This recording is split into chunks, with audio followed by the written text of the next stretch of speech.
ফিরে এলাম বিরতির পর। দেখছেন ধর্মযুদ্ধ 2024। এই মুহূর্তে যে খবরের দিকে নজর রাখবো, সন্দেশখালীতে এনএসজি টিম ভোটের আগে সন্দেশখালীতে উদ্ধার হচ্ছে অস্ত্র। শাহজাহানের একটা বাড়ি থেকে অস্ত্র উদ্ধার হচ্ছে, মেঝে খুঁড়ে অস্ত্র উদ্ধার হচ্ছে। সিবিআই তল্লাশিতে সেই অস্ত্র উদ্ধার হয়। তৃণমূল নেতার আত্মীয়ের বাড়ি থেকে উদ্ধার হয়েছে এই অস্ত্র। সন্দেশখালীতে গিয়েছে এনএসজি টিম। আমরা সেই ছবি আপনাদের দেখাচ্ছি। সন্দেশখালীতে অস্ত্র উদ্ধার হয়েছে, তৃণমূল নেতার আত্মীয়ের বাড়ি থেকে উদ্ধার হয়েছে অস্ত্র উদ্ধার হয়েছে। সিবিআই তল্লাশি চালাচ্ছিল, সেই সময় এই অস্ত্রের সন্ধান পাওয়া যায়। ভোটের আগে সন্দেশখালীতে উদ্ধার অস্ত্র। এনএসজি টিম গিয়েছে সন্দেশখালীতে। এনএসজি টিম ভোটের আগে সন্দেশখালীতে উদ্ধার অস্ত্র। সিবিআই তল্লাশিতে উদ্ধার হয় এই অস্ত্র। তৃণমূল নেতার আত্মীয়ের বাড়ি থেকে এই অস্ত্র উদ্ধার হয়েছে। 5ই জানুয়ারি ইডি গিয়েছিল শেখ শাহজাহানকে জিজ্ঞাসাবাদ করতে এবং তার বাড়িতে তল্লাশি চালাতে। তারপরে ইডির ওপরে হামলা, শেখ শাহজাহানকে গ্রেপ্তার, তার মাঝে বিক্ষোভ। খবরের শিরোনামে রয়েছে সন্দেশখালী এবং দ্বিতীয় দফার যখন ভোট গ্রহণ চলছে রাজ্যের 3টি কেন্দ্রে, সেই সময়ও খবরে রয়েছে সন্দেশখালী। সেখানে সিবিআই যায় তল্লাশিতে। এক তৃণমূল নেতার আত্মীয়ের বাড়ি থেকে উদ্ধার হয় অস্ত্র। সঞ্জিত চক্রবর্তী রয়েছেন। সঞ্জিত, কি জানা যাচ্ছে? থেকে যেটা জানা যাচ্ছে, সাত সকালে আজকে যখন বিশেষ করে সিবিআই আধিকারিকরা সন্দেশখালীতে আমাদের নির্দেশে ইতিমধ্যে এই তদন্ত বা সিবিআই নেওয়ার পরে একাধিক অভিযোগ যে তল্লাশি হচ্ছে, অন্যদিকে অভিযোগ তদন্তটা খতিয়ে দেখছে।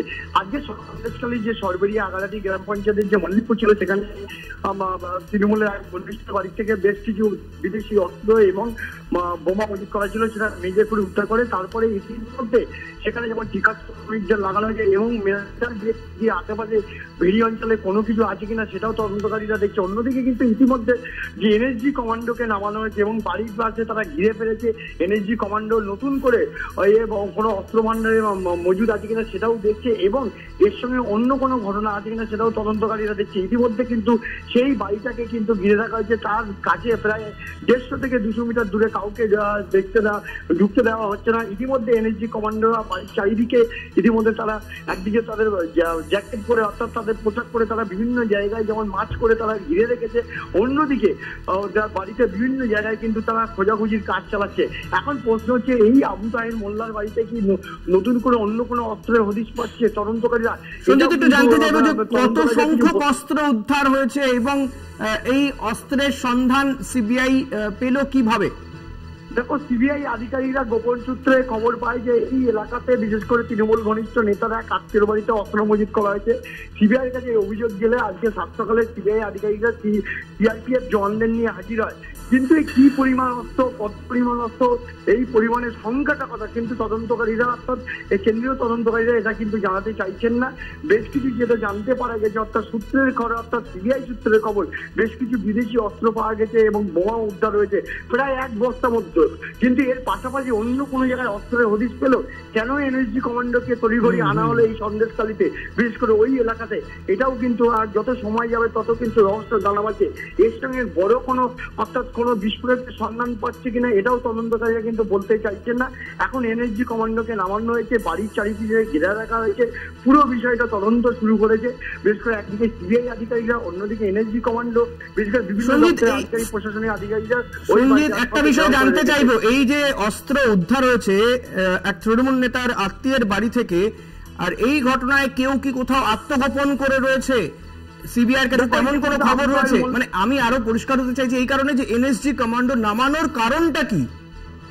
দেখো, এই এনএসজি কমান্ডো নামানোর কারণটা কিন্তু সিবিআই কিন্তু কোনোভাবে বলতে চাইছে না, তদন্তের স্বার্থে বলতে চাইছে না, কোনো খোঁজাখুঁজির স্বার্থে হয়তো বলতে চাইছে না। কিন্তু এখন প্রশ্ন হচ্ছে, এই বাড়ির পিছনে এই যে মেঝে খুঁড়ে অস্ত্র পাওয়া গেছে, তাহলে বাড়ির নিচে কি কোনো কিছু আরো বেশ কিছু কি লুকানো আছে, কোনো অস্ত্র ভান্ডার? এটাও তদন্তকারীরা কিন্তু জানার চেষ্টা করছে। এনএসজি কমান্ডো নামানো মানে রীতিমতো এই এলাকায় আরো কোনো কিছু অস্ত্রের সন্ধান পাবে বলে এমনটাই তদন্তকারীরা মনে করেই কিন্তু কমান্ডোকে ডাকা হয়েছে। বিশেষ করে এই ঘটনার সঙ্গে যারা বেশ কিছু মানুষ ইতিমধ্যে আবু তাহের মোল্লাকে খুঁজে পাওয়া যাচ্ছে না, এর সঙ্গে অন্য কেউ জড়িত আছে কিনা সেটাও তদন্তকারীরা দেখছে। এখন এনএসজি কমান্ডো নামানোর ঘটনা যদি বলা হয়, মুম্বাই হামলার সময় এনএসজি কমান্ডোকে নামানো হয়েছিল, সেটা দেখা গিয়েছিল, কিন্তু সাধারণত এই ধরনের কোথাও একটি জায়গাতে অস্ত্র উদ্ধার হচ্ছে আর এনএসজি কমান্ডো নামানো হয়েছে, এটা সচরাচর দেখা যায় না। একেবারে ঠিক, তুমি এই প্রশ্নটাই করলে। কিন্তু সিবিআই সূত্রে খবর যেটা হচ্ছে, তারা কিন্তু কি পরিমাণ অস্ত্র পেয়েছে, কোন ধরনের অস্ত্র পাওয়া গেছে, এই বোমাগুলো কি দেশীয় বোমা, কি তাজা কিনা, সক্রিয় কিনা বা নিষ্ক্রিয় কিনা, এই অস্ত্র কি ধরনের অস্ত্র পাওয়া গেছে, বলা হচ্ছে বিদেশি অস্ত্র, অর্থাৎ সিবিআই সূত্রের খবর।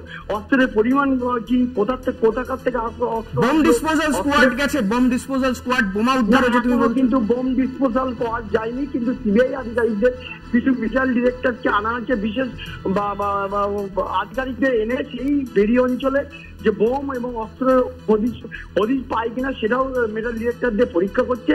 যার কারণে আমার মনে হচ্ছে যে এনএসজি কমান্ডোকে দেখানো হয়েছে নতুন করে কোনো অস্ত্রের সন্ধান পায় কিনা, নতুন কোনো এর মধ্যে কোনো বিস্ফোরকের সন্ধান পায় কিনা, এটাও তদন্তকারীরা রেখে দিতে চাইছে। এখনো পর্যন্ত যে ঘটনা, তাতে কিন্তু এনএসজি কমান্ডোকে আনা হলো, কেন আনা হলো, যৌক্তিকতা নিয়ে প্রশ্ন থাকছে। এলাকায় তল্লাশি চালানো কমান্ডোকে দিয়ে ঘেরাও করে রাখা হচ্ছে বাড়িটাকে, এটা কিন্তু সময় যত যাবে তত রহস্য আস্তে আস্তে পরিষ্কার হবে সামনে। ধন্যবাদ সঞ্জিত। কথা বলছিলাম প্রতিনিধি সঞ্জিত চক্রবর্তীর সঙ্গে। সন্দেশখালীতে সেখানে অস্ত্র উদ্ধার হয়েছে, বোমা উদ্ধার হয়েছে, কিন্তু সেখানে নামানো হয়েছে, এর মধ্যে এনএসজি কমান্ডোকে নামানো হয়েছে বলে জানা যাচ্ছে।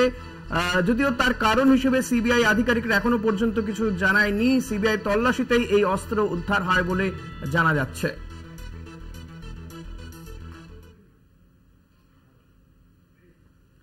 আবার একটা বিরতি নিয়ে ফিরবো, সঙ্গে থাকবেন।